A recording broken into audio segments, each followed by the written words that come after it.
அது அத்தனையும் போய் விஜய். இவன் பண்ண செட்டப் டிராமா.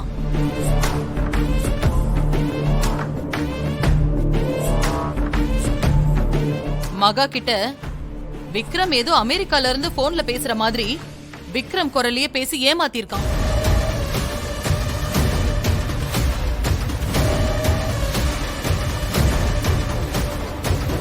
அது இப்போ மகாவுக்கு தெரிஞ்சிருச்சு. அதான் இவனை நிக்க வச்சு கேள்வி கேட்டுட்டு இருக்கா. சரிமா, இது எப்படி உங்களுக்கு தெரியும்? இவன் மகா கிட்ட விக்ரம் வாய்ஸ்ல போன்ல பேசினத வீடியோ எடுத்ததே நான் தான்.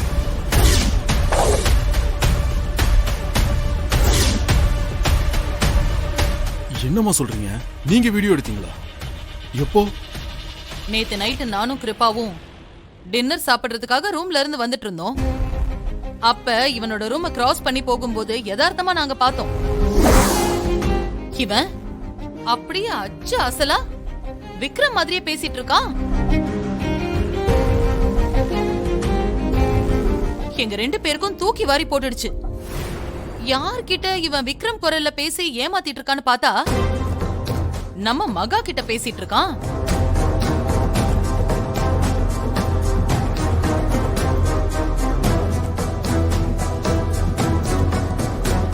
எனக்கு என்ன பண்றதுன்னே தெரியல. ஆனா எனக்கு வந்த கோவத்துக்கு அப்பவே இவனை புடிச்சு செவிலியே குடுக்கலான்னு தோணுச்சு. ஆனா என்ன பண்றது? நான் தான் எதை சொன்னாலும் இந்த வீட்ல நீங்க யாருமே நம்பவே மாட்டீங்களே. இவனை புடிச்சு வச்சுட்டு உங்களை எல்லாம் கூப்பிட்டா நான் சொல்றதை விட இவன் சொல்றது தானே கேப்பீங்க. அதனாலதான் உங்களுக்கு நம்பிக்கை வரணுங்கிறதுக்காக இவனுக்கே தெரியாம நான் வீடியோ எடுத்தேன். அத மகாவுக்கு அனுப்பி வச்சேன். அண்ணி, அம்மா சொல்றதெல்லாம் உண்மையா? உங்களுக்கு அம்மா ஏதாவது வீடியோ எதுவும் அனுப்பிச்சாங்களா? விஜய், அதான் நான் சொல்றேன்ல, அதையே ஏன் தனியா மகா கிட்ட கேட்டுட்டு இருக்க? மா, நீங்க சொல்றதெல்லாம் என்னால நம்ப முடியாது. நீங்க ஏதாவது பிரச்சனை பண்றதுக்காகவே இந்த மாதிரி ஏதாவது ஒண்ணு பண்ணிக்கிட்டே இருப்பீங்க. எதுவும் குறுக்க பேசாம கொஞ்ச நேரம் சைலண்டா இருங்க. நான் அன்னிக்கிட்டே பேசிக்கிறேன். விஜய், நான் என்ன பிரச்சனை பண்ண? இதுல சந்தேகப்படுறதுக்கு ஒண்ணுமே இல்ல. நான் அனுப்புன வீடியோ என் செல்போன்லயும் இருக்கு. நீ வேணும்னா பாரு. மா, வீடியோவை நீங்க அமிச்சன்னு சொன்னதுனாலதான் எனக்கு டவுட்டே வருது. இன்னைக்கு இருக்கிற டெக்னாலஜில விக்ரம் வாய்ஸ்ல இல்ல, செத்து போன நம்ம தாத்தா வாய்ஸ்ல கூட பேச முடியும்.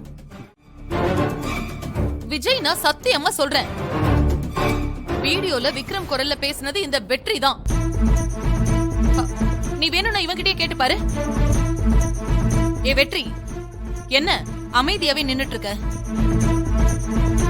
நீ தானே நேத்து நைட்டு விக்ரம் வாய்ஸ்ல மகா கிட்ட பேசிட்டு இருந்த. விஜய் கிட்ட சொல்லு. அம்மா, நீங்க கொஞ்சம் சும்மா இருங்க. நான் தான் பேசிட்டு இருக்கேன்ல, அப்புறம் என்ன இடையில வந்து தொண பேசிட்டு இருக்கீங்க? விஜய், அத்தை சொல்றது எல்லாமே உண்மைதான்.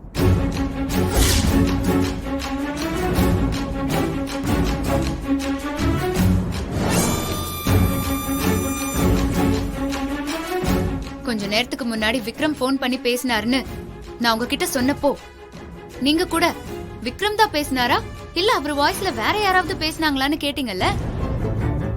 அப்பவே நான் கொஞ்சம் தெளிவா இருக்கணும். விக்ரம் மேல இருந்த அன்புல கண்மூடித்தனமா நம்பினேன் பாருங்க. அதான் நான் பண்ண தப்பு. அண்ணி, என்ன சொல்றீங்க? அப்ப நேத்து நைட்டு உங்ககிட்ட பேசினது வெற்றியா? ஆமாங்க. விக்ரம் பேரை சொன்னா என்ன ஈஸியா நம்ப வச்சிடலான்னு முன்ன பின்ன தெரியாத இவருக்கு கூட தெரிஞ்சிருக்கு. அதான் என்ன இப்படி எல்லாம் ஏமாத்திருக்காரு. அண்ணி, என்னால நம்பவே முடியல. வெற்றி, என்ன வெற்றி இதெல்லாம் நீங்களா பண்ணீங்க? ஆமா விஜய், அவர்தான் பண்ணாரு. நீங்களே பாருங்க. இல்ல காவேரி, நீங்க வெற்றியை பத்தி முழுசா தெரிஞ்சுக்கிறதா நல்லது.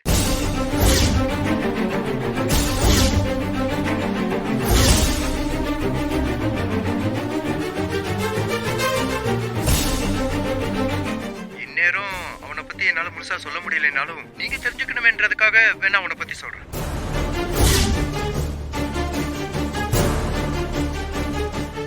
அதுவும் இல்லாம நீங்க என்ன எந்த அளவுக்கு நம்புறீங்களோ அதே அளவுக்கு நீங்க வெற்றியையும் நம்பலாம். அதுக்கு நான் கேரண்டி.